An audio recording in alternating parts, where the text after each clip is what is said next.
দেখবেন একটা সময় ছিল যখন কবরস্থানগুলোকে মসজিদের আশপাশে রাখা হতো।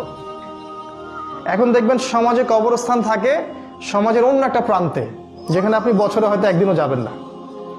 প্রতিদিন মানুষ নামাজে যাবে আসবে, সে কবরস্থানের পাশ দিয়ে যাবে, দেখবে আমাকে মৃত্যুবরণ করতে হবে। এটা ছিল রাসূলের সুন্নাহ। এখনো দেখেন নববীর পাশে বাকিউল গারকাদ মদিনার নববীর মসজিদের পাশেই আছে। তো এই গডলেস সভ্যতা, এই যে পশ্চিমা সভ্যতা এবং এই যে সেকুলার যারা সোসাইটি আছে, এরা মানুষকে পরকাল থেকে দূরে রাখতে চায়। এরা চায় না মানুষ পরকালীন জীবন নিয়ে চিন্তা করুক।